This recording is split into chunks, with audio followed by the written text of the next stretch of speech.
में मान्यता देता है। पीड़ितों के सशक्तिकरण के लिए लाए गए इस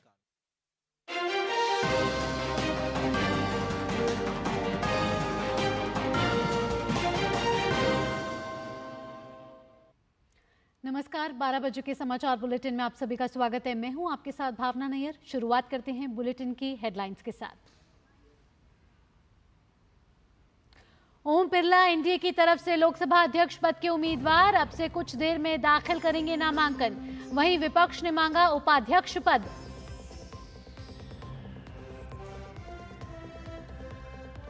उन्नीस के आपातकाल को प्रधानमंत्री मोदी ने बताया लोकतंत्र पर स्याह धब्बा।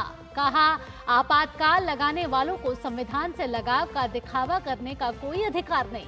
कांग्रेस ने लोगों से उनकी आजादी छीनकर संविधान को किया तार-तार।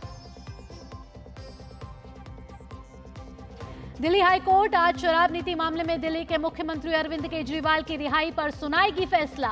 हाईकोर्ट में निचली अदालत से मिली जमानत पर फैसला रखा था सुरक्षित।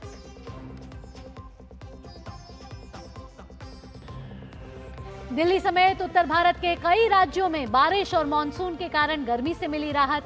मौसम विभाग ने गुजरात, मध्य प्रदेश, झारखंड, बिहार, उत्तर प्रदेश, दिल्ली समेत कई राज्यों में आज बारिश की जताई संभावना। खेल की खबरों में अफगानिस्तान ने रचा इतिहास। आईसीसी टी20 विश्व कप की सेमीफाइनल में बनाई जगह। सुपर 8 के अंतिम मुकाबले में अफगानिस्तान को दी 8 रन से शिकस्त।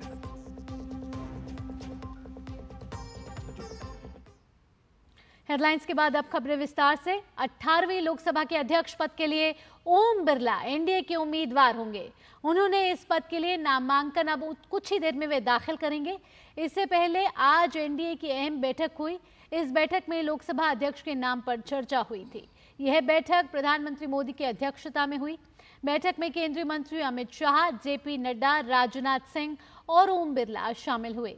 इस बीच लोकसभा अध्यक्ष के नाम पर सर्वसम्मति बनाने के लिए रक्षा मंत्री राजनाथ सिंह और संसदीय कार्य मंत्री किरण रिजिजू ने विपक्षी नेताओं से बात की।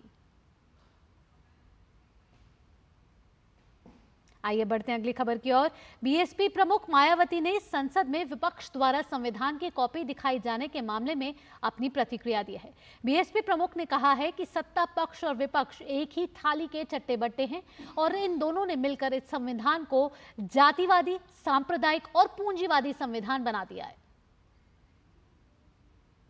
इसमें कोई संदेह नहीं है कि केंद्र में सत्ता व विपक्ष द्वारा अब संसद के अंदर व बाहर भी संविधान की कॉपी दिखाने की होड़ में ये लोग सभी एक ही थैली के चट्टे बट्टे लग रहे हैं तथा इनकी सोच भी लगभग एक जैसी ही लग रही है और इन दोनों ने अंदर अंदर मिलकर अब इस संविधान को काफ़ी हद तक जातिवादी, सांप्रदायिक एवं पूंजीवादी संविधान बना दिया है। अनेकों संशोधनों के जरिए, अमेंडमेंट के जरिए इसे काफ़ी हद तक जातिवादी, सांप्रदायिक एवं पूंजीवादी संविधान बना दिया है।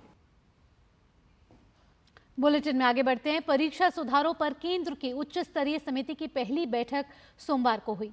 इस उच्च स्तरीय समिति के गठन की घोषणा शनिवार को हुई थी। यह समिति राष्ट्रीय परीक्षण एजेंसी के माध्यम से परीक्षा प्रक्रिया के तंत्र में सुधार, डेटा सुरक्षा प्रोटोकॉल में सुधार और एनटीए की कार्यप्रणाली पर सिफारिशें करने का कार्य करेगी। इस समिति के नेतृत्व की जिम्मेदारी इसरो के पूर्व अध्यक्ष डॉक्टर के राधाकृष्णन को सौंपी गई है। आपको बता दें कि 7 सदस्यीय समिति अगले 2 महीने में मंत्रालय को अपनी रिपोर्ट सौंपेगी। The first meeting of the high-level committee of experts that was set up by the Government of India, Ministry of Education, for looking at the entire gamut of entrance tests in the country, met today. And the first priority for us is to elicit from the students and parents of this country their concerns and their suggestions. We are going to engage with them as far as possible in person or through the electronic media. And in the next fortnight, we like to consolidate this. The next priority for us is to build quickly a robust system for starting the tests. We are also looking at the future, especially to develop in this country a robust system, a tamper-proof system, the system with zero error, and a system that will lessen the difficulties and stress for the students with adequate flexibility built into it. और आइए अब आगे बढ़ते हैं, बात कर लेते हैं काले दौर आपातकाल की।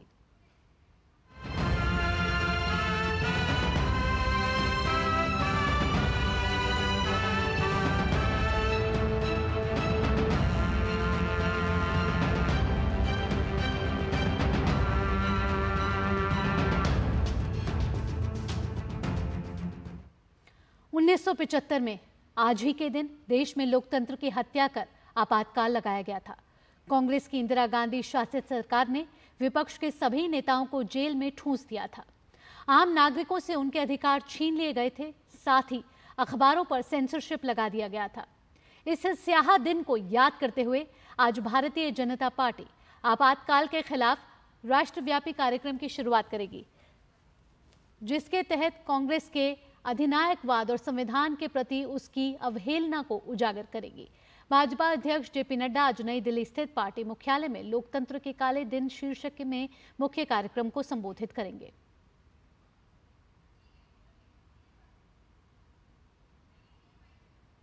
और इस वक्त की बड़ी खबर आ रही है। खबर यह है कि लोकसभा अध्यक्ष पद पर आम सहमति नहीं बन पाई है। एनडीए की ओर से स्पीकर पद के उम्मीदवार होंगे ओम बिरला, वहीं विपक्ष ने के सुरेश को अपना उम्मीदवार बनाया है। के सुरेश ने अपना नामांकन दाखिल कर दिया है। वहीं लोकसभा अध्यक्ष पद के लिए भी नामांकन भरे जा रहे हैं। विपक्ष की तरफ से के सुरेश ने नामांकन दाखिल किया। अब के सुरेश हो सकते हैं स्पीकर पद के लिए विपक्ष के उम्मीदवार। आपको बता दें कि कल लोकसभा अध्यक्ष के पद का चुनाव होना है, उससे पहले आज नामांकन की प्रक्रिया है। एनडीए के उम्मीदवार हैं ओम बिरला, वहीं विपक्ष ने भी अपनी तरफ से के सुरेश के नामांकन को आगे किया है और उस पर के सुरेश ने अपना नामांकन भरा है। इससे ये साफ जाहिर हो रहा है कि सत्ता और विपक्ष में स्पीकर पद के लिए आम सहमति नहीं बन पा रही है। ऐसे में अब ये कयास लगाए जा रहे हैं कि चुनाव हो सकता है और के सुरेश विपक्ष की तरफ से स्पीकर पद के उम्मीदवार होंगे। वहीं एनडीए की ओर से ओम बिरला लोकसभा अध्यक्ष के पद के उम्मीदवार पहले से ही घोषित किए जा चुके हैं। के सुरेश ने अपना नामांकन भर दिया है और ये इस वक्त की बड़ी खबर है। विपक्ष की तरफ से के सुरेश ने अपना नामांकन भरा है, वहीं एनडीए की तरफ से ओम बिरला का नाम आगे किया गया है और इससे ये साफ जाहिर होता है कि सत्ता और विपक्ष के बीच स्पीकर पद के लिए आम सहमति नहीं बन पाई, जिसको लेकर अब कल चुनाव हो सकता है।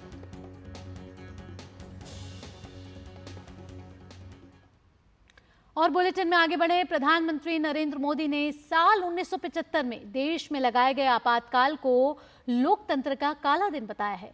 उन्होंने अपने सोशल मीडिया प्लेटफॉर्म एक्स पर पोस्ट करके कहा है कि आज का दिन उन सभी महान पुरुषों और महिलाओं को श्रद्धांजलि देने का दिन है जिन्होंने आपातकाल का काला दिन हमें याद दिलाता है कि कैसे कांग्रेस पार्टी ने बुनियादी स्वतंत्रता को नष्ट कर दिया और भारत के संविधान को कुचल दिया, जिसका हर भारतीय बहुत सम्मान करता है। पीएम ने आगे लिखा कि सत्ता पर टिके रहने के लिए तत्कालीन कांग्रेस सरकार ने हर लोकतांत्रिक सिद्धांत की अवहेलना की और देश को जेल खाना बना दिया। जो भी व्यक्ति कांग्रेस से असहमत होता था उसे प्रताड़ित किया जाता था। सबसे कमजोर वर्गों को निशाना बनाने के लिए सामाजिक रूप से प्रतिगामी नीतियां लागू की गई। प्रधानमंत्री ने आगे लिखा कि जिन लोगों ने आपातकाल लगाया उन्हें हमारे संविधान के प्रति अपना प्यार जताने का कोई अधिकार नहीं है। ये वही लोग हैं जिन्होंने अनगिनत मौके पर अनुच्छेद 356 लागू किया, प्रेस की स्वतंत्रता को नष्ट करने के लिए विधेयक लाए, संघवाद को नष्ट किया और संविधान के हर पहलू का उल्लंघन किया। पीएम ने आगे लिखा कि जिस मानसिकता के कारण आपातकाल लगाया गया वह आज भी उसी पार्टी में जीवित है जिसने इसे लगाया था। वे अपने दिखावे से संविधान के प्रति अपने तिरस्कार को छिपाते हैं, लेकिन भारत के लोगों ने उनकी हरकतों को देख लिया है और इसलिए उन्होंने बार बार इसे खारिज किया है।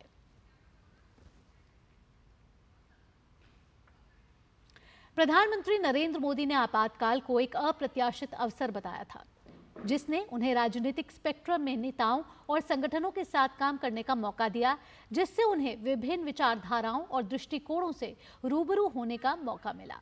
हालांकि आपातकाल की कहानी 25 जून 1975 को शुरू नहीं हुई थी, जब इसे लगाया गया था। कांग्रेस पार्टी के भ्रष्टाचार के खिलाफ छात्रों के नेतृत्व में आंदोलन पूरे देश में फैल रहे थे और गुजरात कोई अपवाद नहीं था।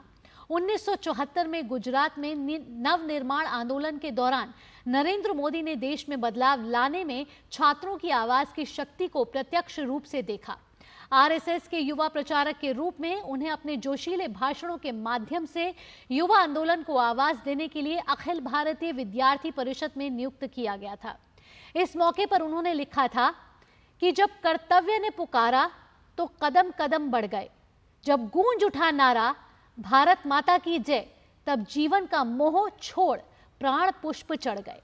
कदम कदम बढ़ गए, टोलियां की टोलियां जब चल पड़ी यौवन की तो चौखट चरमरा गए, सिंहासन हिल गए, प्रजातंत्र के पहरेदार सारे भेदभाव छोड़, सारे अभिनिवेश छोड़ मंजिलों पर मिल गए।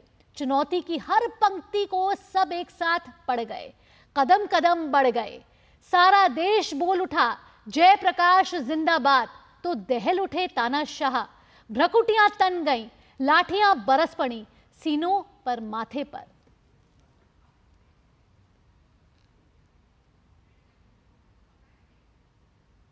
और हम आपको लगातार अपडेट दे रहे हैं कि संसद सत्र का आज दूसरा दिन है और आज नवनिर्वाचित सांसदों जो शेष रह गए उनकी शपथ ग्रहण तो चल ही रही है संसद सदस्य के तौर पर। साथ ही साथ लोकसभा अध्यक्ष का चुनाव होना है, जिसके लिए नामांकन की प्रक्रिया शुरू हो चुकी है। आपको बता दें कि कल लोकसभा अध्यक्ष पद का चुनाव है, जिसके लिए एनडीए की ओर से स्पीकर पद का जो नाम आया है वो ओम बिरला का आया है। वहीं विपक्ष ने के सुरेश को अपना उम्मीदवार बनाया है, तो ओम बिरला ने एनडीए की तरफ से भी नामांकन भर दिया है। उधर विपक्ष ने के सुरेश को अपना उम्मीदवार बनाया है और के सुरेश ने भी अपना नामांकन दाखिल कर दिया है। और इससे ये साफ जाहिर हो रहा है कि सत्ता और विपक्ष पर स्पीकर पद को लेकर सहमति नहीं बन पाई। और अब क्या कल चुनाव होगा लोकसभा पद के लिए, अध्यक्ष के पद के लिए, इस पर ज्यादा जानकारी देने के लिए हमारे साथ फोन लाइन पर मौजूद है शैलेंद्र मिश्र। शैलेंद्र, जिसे कहते हैं कि लोकसभा अध्यक्ष पद की जो चुनाव होता था वो सर्वसम्मति से ये परंपरा चली आ रही है, लेकिन अब सत्ता और विपक्ष पर लोकसभा अध्यक्ष के पद पर सहमति नहीं हो बन पाई और विपक्ष ने लोकसभा अध्यक्ष पद के लिए अपना नाम आगे कर दिया है, के सुरेश का नाम आगे किया है और साथ ही साथ के सुरेश ने नामांकन भी भर दिया है। तो ये माना जाए कि कल लोकसभा अध्यक्ष पद का चुनाव होगा? देखिए, निश्चित तौर पर जब सत्ता पक्ष की तरफ से भी उम्मीदवार ने नामांकन किया है ओम बिरला ने, और विपक्ष की तरफ से के सुरेश ने नामांकन किया है लोकसभा अध्यक्ष के उम्मीदवार के तौर पर, तो अब ये तय है कि ये मतदान के जरिए तय होगा कि लोकसभा अध्यक्ष कौन होगा। लेकिन हम सब जानते हैं कि एनडीए के पास बहुमत है और अक्सर हम देखते हैं कि जो पार्टी सत्ता में आती है, बहुमत से चुनकर आती है, जिसकी सरकार बनती है, उसका लोकसभा अध्यक्ष इसीलिए होता है क्योंकि उनके पास एक बहुमत का आंकड़ा होता है। और कई बार यह हमने देखा है कि अधिकांश बार सहमति भी बन जाती है। विपक्ष को भी ये पता होता है कि उम्मीदवार लाने का कोई फायदा नहीं है, यानी जब सत्ता पक्ष की जीत सुनिश्चित है, चूंकि उन्हें बहुमत हासिल है, लेकिन ये एक रणनीतिक कदम है विपक्षी दलों का कि उन्होंने के सुरेश के नाम को आगे किया है। वरिष्ठ सांसद हैं, उससे वो एक संदेश देना चाहते हैं, या फिर जो भी उनकी अपनी एक रणनीति है। हालांकि विपक्ष ये कह रहा है कि डिप्टी स्पीकर का जो पद है उस पर कोई जवाब नहीं आया था सत्ता पक्ष की तरफ से, इसलिए विपक्ष ने अपना उम्मीदवार उतारने का फैसला किया है।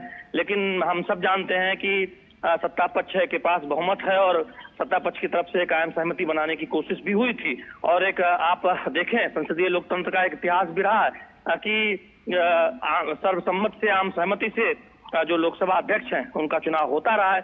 ऐसे में देखना होगा कि जो विपक्ष की रणनीति है वो उस पर कितना आगे वो बढ़ते हैं, कितनी कामयाब होती है, क्योंकि ये तो तय है कि सत्ता पक्ष के पास एक बड़ा बहुमत हासिल है और ओम बिरला ही अगले अध्यक्ष होने जा रहे हैं, क्योंकि एनडीए के सहयोगों को मिलाकर एक बड़ा बहुमत लोकसभा अध्यक्ष के लिए इस तरह से एनडीए के उम्मीदवार को हासिल है। जी शैलेंद्र, साथ ही साथ अगर के सुरेश की बात की जाए शैलेंद्र, तो प्रोटेम स्पीकर जब भर्तृहरि मेहताब को नियुक्त किया जा रहा था कुछ दिनों के लिए, तब के सुरेश का नाम विपक्ष तब भी आगे करके बढ़ रहा था आगे कि के सुरेश अपने आप में वरिष्ठ सांसद हैं। देखिए, सवाल इसका नहीं है कि वरिष्ठ सांसद कौन है। हम जानते हैं कि जो लगातार सबसे ज्यादा बार वरिष्ठ सांसद होता है उसकी एक परंपरा है प्रोटेम स्पीकर की, और 7 बार लगातार चुने गए भर्तृहरि मेहताब लोकसभा सदस्य के तौर पर, और वो उनको प्रोटेम स्पीकर बनाया गया था। ये कहना कि वरिष्ठ सांसद हैं, हम जानते हैं कि तमाम वरिष्ठ सांसद और यहाँ चलते हैं सीधा शैलेंद्र, यहाँ आपको रुकना चाहेंगे के अंदर सांसद चिराग पासवान भी कुछ कहना चाह रहे हैं, उनकी प्रतिक्रिया सुन लेते हैं। जी शैलेंद्र, यहाँ आप बता रहे थे कि किस तरीके से के सुरेश को इस बार विपक्ष ने अपना लोकसभा अध्यक्ष के पद का उम्मीदवार घोषित किया और के सुरेश ने अपना नामांकन भी भर दिया है। शैलेंद्र, यहाँ मैं आपसे पूछना चाहूंगी कि अगर कल चुनाव होता है तो किस तरीके से प्रक्रिया चलेगी? ये देखिए, जब ये तय हो जाता है कि सिर्फ एक उम्मीदवार ने पर्चा नहीं भरा, यानी एक से अधिक उम्मीदवार लोकसभा अध्यक्ष के तौर पर उनका नामांकन हुआ है, सत्ता और विपक्ष के बीच कोई सहमति नहीं बन पाई है, तब चुनाव होता है। यानी जो भी लोकसभा के सदस्य हैं वो इस बात का फैसला करते हैं कि लोकसभा का अगला अध्यक्ष कौन होगा। तो कल हम देखेंगे कि मतदान की प्रक्रिया होगी और उसके बाद ये घोषित किया जाएगा कि अगला अध्यक्ष, लोकसभा अध्यक्ष कौन होने जा रहा है। ये एक तरह से औपचारिकता ही है, इसलिए है कि हम सब जानते हैं कि एनडीए को, यानी राष्ट्रीय जनतांत्रिक गठबंधन जो एनडीए है उसको एक बहुमत हासिल है। प्रधानमंत्री नरेंद्र मोदी की अगुवाई में एनडीए के सहयोगियों को जो जरूरी संख्या है उससे ज़्यादा एक तरह से सदस्य संख्या उनकी है। तो ऐसे में एनडीए का उम्मीदवार लोकसभा अध्यक्ष पद पर बैठने वाले हैं, इसमें कहीं कोई शक या शुबहा नहीं है। लेकिन विपक्ष ने अपना उम्मीदवार देकर एक संकेत देने की कोशिश की है कि वो कोई कोर-कसर, दरअसल कोई भी मौका नहीं छोड़ेंगे। हालांकि सफाई ये दी जा रही है कि जब राजनाथ सिंह रक्षा मंत्री का फ़ोन आया था विपक्ष के नेताओं को, और विपक्ष ने बात रखी थी कि वो तैयार हैं अगर उपाध्यक्ष के पद यानी डिप्टी स्पीकर के पद पर विपक्ष के किसी उम्मीदवार की उम्मीदवारी को आगे किया जाता है, उस पर कोई जवाब नहीं आने पर यह फैसला लिया गया है। सत्ता पक्ष की तरफ से ये कहा गया है कि दरअसल ये एक बहाना है, ये एक बातचीत हुई थी और एक सर्वानुमति बनाने की, सहमति बनाने की कोशिश हुई थी, और दरअसल विपक्ष पहले से उम्मीदवार लाना चाहता था और अब ये बहाने बनाकर इस तरह से के बातें कर रहा है। तो निश्चित तौर पर अब देखना होगा कि कल जब प्रक्रिया आगे बढ़ेगी तो उसमें तमाम जो विपक्ष के जो दल हैं उनमें उनका क्या रणनीति रहती है, चूँकि इंडी गठबंधन जो है उनके सहयोगियों ने अपना एक उम्मीदवार उतारने का फैसला किया है के सुरेश के तौर पर। लेकिन अगर आप संख्या बल के लिहाज से देखें, गणित के लिहाज से देखें, तो निश्चित तौर पर एनडीए उम्मीदवार का लोकसभा अध्यक्ष चुना जाना तय नजर आ रहा है, क्योंकि उनके पास बहुमत का आंकड़ा भी है और बहुमत के आंकड़े से भी ज़्यादा संख्या है। जी, अगर शैलेंद्र बात की जाए ओम बिरला की, तो एक बार फिर से एनडीए ने लोकसभा अध्यक्ष पद के उम्मीदवार के लिए ओम बिरला को चुना है और ओम बिरला भी 3 बार के विधायक रहे हैं, इस बार भी उन्होंने हैट्रिक लगाई है। तो कहीं ना कहीं ओम बिरला की वरिष्ठता भी कहीं ना कहीं आगे बढ़ी है और हमने 5 साल का कार्यकाल ओम बिरला के स्पीकर पद का देखा है। उन्होंने सुचारू रूप से संसद चलाने की भरपूर कोशिश की है। ये देखिए उनका एक अनुभव रहा है और 5 साल तक वो 17वीं लोकसभा के लोकसभा अध्यक्ष के तौर पर काम कर चुके हैं। सभी सदस्यों को बोलने का मौका मिले, खासतौर पर जो युवा सदस्य हैं, जो छोटे दलों के जो सदस्य हैं, उनको बोलने का मौका मिले। केवल प्रश्नकाल में ही नहीं, शून्यकाल में हमने देखा कि अलग से मौका दिया गया। ये एक कोशिश अध्यक्ष के तौर पर ओम बिरला ने की है और आप देखें कि वो एक ऐसे लोकसभा अध्यक्ष के तौर पर 17वीं लोकसभा में जाने गए जो समय समय पर सख्त भी रहे, नियमों को नियम माने, संसद के सदस्य, लोकसभा के सदस्य उसको लेकर समय समय पर हिदायत देते भी नजर आए। कई बार जब सख्ती की जरूरत हुई तो सख्ती करते भी नजर आए। तो निश्चित तौर पर संसद के अंदर सदन में बहस हो, चर्चा हो, लेकिन वो नियमों के मुताबिक हो, पीठ की अनुमति के बाद हो। इसको लेकर वो एक लोकसभा अध्यक्ष की अपनी जिम्मेदारी के तौर पर हम देखते हैं कि काफ़ी आगे बढ़ते नजर आए थे। अब जब वो नए अध्यक्ष के तौर पर काम करते नजर आएंगे 18वीं लोकसभा में, तब निश्चित तौर पर हम देखेंगे कि वो तमाम युवा सदस्यों को, युवा सांसदों को ज़्यादा से ज़्यादा मौका मिले, ये सुनिश्चित जरूर करना चाहेंगे। और ये जरूर चाहेंगे सत्ता और विपक्ष के बीच टकराव कम से कम हो, संवाद, चर्चा जरूर हो विषयों पर, टकराव के मुकाबले। तो निश्चित तौर पर उनका एक अनुभव रहा है 5 साल का। और हम जानते हैं कि आम तौर पर देखें तो लोकसभा अध्यक्ष को रिपीट करने की परंपरा नहीं रही है, लेकिन ऐसा कोई नियम नहीं है। और 3 दिन पहले ही जब एक मुलाकात हुई थी ओम बिरला के साथ बीजेपी के वरिष्ठ नेताओं की, तभी ये संकेत मिल गए थे कि उन्हें फिर से लोकसभा अध्यक्ष बनाया जा सकता है और ऐसा होता हुआ दिखाई भी दे रहा है। जी, साथ ही शैलेंद्र, हमने देखा है कि भाजपा सांसद पीयूष गोयल की भी प्रतिक्रिया आई है। उन्होंने भी कहा है कि विपक्ष की इस राजनीति की वे निंदा करते हैं और उन्होंने कहा है कि जो लोकसभा अध्यक्ष का पद होता है वो किसी भी सत्ता या विपक्ष का नहीं होता, वो सदन का होता है और सदन की जिम्मेदारी होती है कि वो सुचारू रूप से चले। जो भी चर्चे हैं, जो भी मुद्दे हैं, उनको अच्छे से डिस्कस किया जाए। साथ ही जो बिल है वो भी उसको सुचारू रूप से सबकी सहमति से पास कराया जाए। तो लोकसभा अध्यक्ष का जो पद होता है वो सदन का होता है और हमने देखा है कि ये परंपरा रही है कि सर्वसम्मति से लोकसभा अध्यक्ष के पद की नियुक्ति जो है उनको चुना जाता था पहले। ये देखिए निश्चित तौर पर एक परंपरा रही और ऐसा हमने देखा है कि तमाम समय में विपक्ष के नेताओं ने इस बात को समझते हुए कि ये लोकसभा अध्यक्ष का पद ऐसा है जो बहुत महत्वपूर्ण होता है सदन को चलाने में और आमतौर पर बहुमत का। जी शैलेंद्र, यहाँ हम आपको एक पल के लिए रोकना चाहेंगे। केंद्रीय मंत्री और भाजपा सांसद पीयूष गोयल ने विपक्ष पर निशाना साधा है। उन्होंने लोकसभा अध्यक्ष पद के उम्मीदवार के मुद्दे पर विपक्ष पर लगाया सौदेबाजी का आरोप। पीयूष गोयल ने कहा कि लोकसभा स्पीकर किसी पार्टी का नहीं, पूरे सदन का होता है। उन्होंने कहा कि पहले डिप्टी स्पीकर के नाम तय करो, फिर हम स्पीकर उम्मीदवार का समर्थन करेंगे। इस पर बातचीत चल रही थी। उन्होंने कहा कि हम ऐसी राजनीति की निंदा करते हैं। ये एक अच्छी परंपरा होती है कि स्पीकर सर्वसम्मति से चुना जाए। स्पीकर किसी पार्टी या विपक्ष का नहीं होता, वे पूरे सदन का होता है। और इसी तरह डिप्टी स्पीकर भी किसी पार्टी या समूह का नहीं होता, वह भी पूरे सदन का होता है और इसलिए सदन की सहमति होनी चाहिए। ऐसी शर्तों की कोई खास व्यक्ति या खास पार्टी का ही डिप्टी स्पीकर हो, लोकसभा की किसी भी परंपरा में ये फिट नहीं बैठता।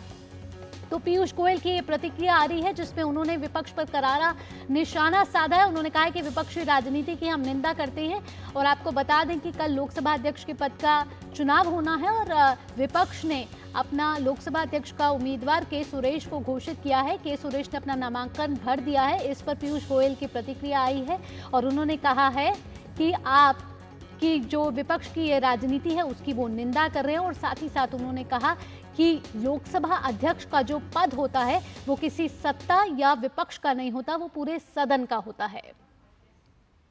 और आइए अब आगे बढ़ते हैं।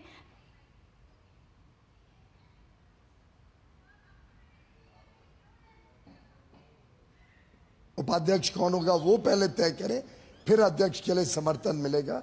इस प्रकार की राजनीति को हम की निंदा करते हैं और मुझे लगता है कि अच्छी परंपरा ये रहती कि लोकसभा निर्विरोध एक सर्वसम्मति से अध्यक्ष चुनता तो लोकसभा की भी मर्यादा अच्छी रहती, सभी पक्ष का उसमें योगदान रहता और स्पीकर वैसे भी किसी सत्तारूढ़ पार्टी या विपक्ष का नहीं होता है, वो पूरे सदन का होता है। वैसे ही उपाध्यक्ष भी कोई पार्टी या दल का नहीं होता है, पूरे सदन का होता है। और इसलिए उसमें सदन की सहमति हो, ऐसे शर्तों के आधार पर कि किसी एक पर्टिकुलर व्यक्ति या पर्टिकुलर पक्ष का ही उपाध्यक्ष हो, वो लोकसभा की कोई परंपरा में नहीं बैठता। शैलेंद्र हमारे साथ जुड़े हुए हैं। शैलेंद्र, आपने सुना केंद्रीय मंत्री और भाजपा सांसद पीयूष गोयल को। पीयूष गोयल ने विपक्ष पर निशाना साधते हुए कहा कि विपक्ष की वो राजनीति की निंदा करते हैं। साथ ही साथ उन्होंने कहा कि लोकसभा अध्यक्ष का पद जो है वो किसी भी पार्टी का नहीं होता, वो सदन का होता है। और विपक्ष सबसे पहले डिप्टी स्पीकर को लेकर बात कर रही थी। अब तो स्पीकर पद के लिए उन्होंने जिस तरीके से अपना उम्मीदवार आगे कर दिया है, इस तरीके की परंपरा नहीं रही है। देखिए, पीयूष गोयल ने बहुत स्पष्ट तौर पर कहा कि एक शर्त रखी जा रही थी डिप्टी स्पीकर को लेकर, और ये एक परंपरा नहीं है कि आप के दल का ही डिप्टी स्पीकर होगा, ये आप एक शर्त रखें। और हम जानते हैं कि लोकसभा अध्यक्ष सर्वानुमति से चुने जाने की एक लंबी परंपरा रही है। आप देखें कि तमाम लोकसभा अध्यक्षों की जो चयन है, जो उनकी उम्मीदवारी है, उसमें सर्वसम्मति से फैसला होता रहा है। ऐसे में विपक्ष को अपनी जिम्मेदारी समझनी चाहिए थी। एक शर्त रखना कि लोकसभा अध्यक्ष का पद आप लीजिए, अगर आप डिप्टी स्पीकर का पद गठबंधन, इंडी गठबंधन के सहयोगियों को देते हैं, तो ये कतई उचित नहीं है। और ना ये संसदीय लोकतंत्र की परंपरा है कि आप कोई शर्त रखें। हम जानते हैं कि सत्ता पक्ष की तरफ से रक्षा मंत्री राजनाथ सिंह ने मल्लिकार्जुन खड़गे से बातचीत की थी और ये कहा था कि सर्वसम्मति के साथ लोकसभा अध्यक्ष के तौर पर नाम का चयन हो और नाम पर सभी की सहमति हो, ये सत्ता पक्ष चाहता है। और ये सहमति बनते हुए दिखाई दी थी और ये कहा गया था, जो हमारी जानकारी बता रही है सूत्र की विपक्ष की तरफ से, कि ठीक है, हम तैयार हैं लोकसभा अध्यक्ष के पद पर सर्वसम्मति के लिए, लेकिन उपाध्यक्ष का पद हो, उस पर उपाध्यक्ष भी इस बार होना चाहिए, ये जरूरी है। लेकिन इस बीच सुबह 11 बजे के आसपास ये खबर आई कि लोकसभा उपाध्यक्ष के पद पर विपक्ष अपना उम्मीदवार चाहता है, और तब के बाद उन्होंने लोकसभा अध्यक्ष के लिए भी अपने उम्मीदवार को नाम का ऐलान कर दिया और कहा कि लोकसभा अध्यक्ष के उम्मीदवार के तौर पर जो विपक्ष के शैलेंद्र, समय की कमी है, लेकिन आपकी इन तमाम जानकारियों के लिए आपका बहुत बहुत धन्यवाद। आगे भी आपसे अपडेट लेते रहेंगे। फिलहाल इस बुलेटिन में इतना ही। देश और दुनिया की बड़ी खबरों के लिए देखते रहिए डीडी न्यूज। मुझे दीजिए अनुमति। नमस्कार।